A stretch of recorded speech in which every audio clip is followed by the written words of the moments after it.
there's another philosophical question I would like to put in front of you. Many people have this question. How can someone who sinned for just a few years in this life get hell forever? Right? Because the crime was just small time period, and the punishment is endless time period.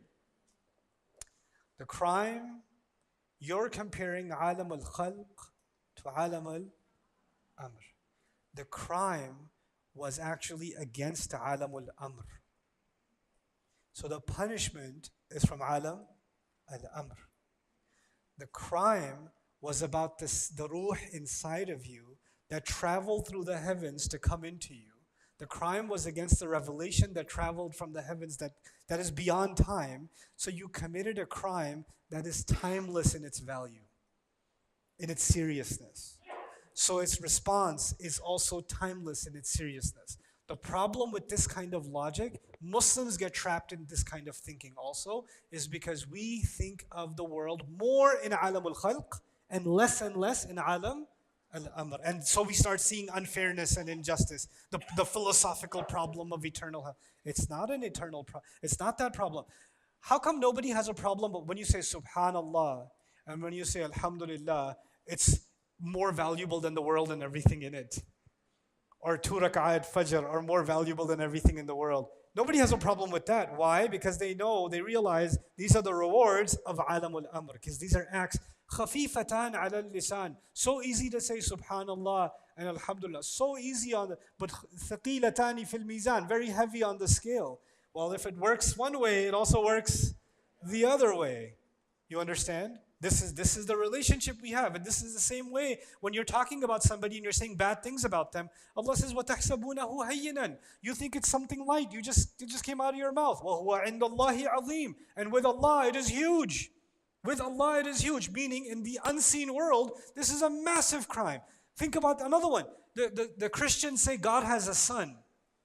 Every time they say God has a son, Allah says, the skies, all 7 skies are about to tear open every time they say it. All 7 of them. So, because they're just saying it, they don't think anything of it. They just make a TikTok video and post it. And yet, there are legions of angels across 7 heavens that are shaking because somebody said again that God has a son. Can you imagine? Right? So, because we are now not tuned into the unseen world, we are developing these questions that are more clearly indicating that we're so focused on the seen world. And we even want to think about Jannah and Nar in the same way that we think of the seen world. That's where these problems are coming from. Anyway, so now, there's a couple, I already told you about these.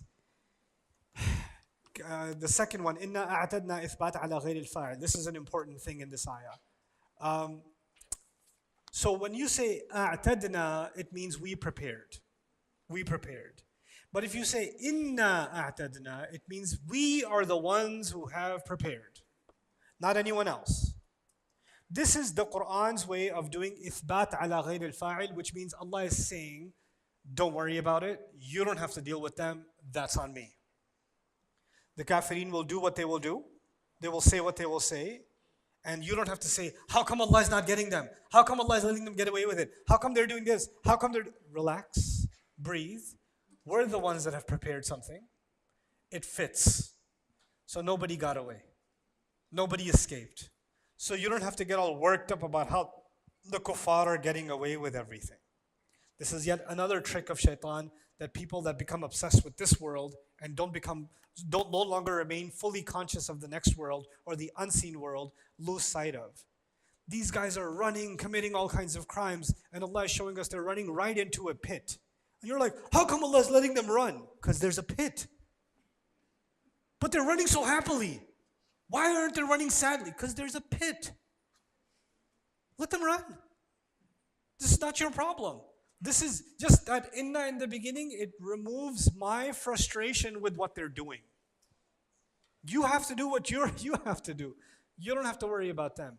If you were to do the punishment fits the crime discussion, And that's because every time Allah mentions a punishment, in the context, it has to fit the crime. The punishment here seems to be a few things. Thirst, which means deprivation. And it also seems to be very close to the description of a prison. Why? Because chains and collars are very much about prison and restriction. The third ayah said, you have a choice. Sign up for Bayyinah TV today and watch this deeper look of Surah Al-Insan plus many existing surahs and future surahs to come.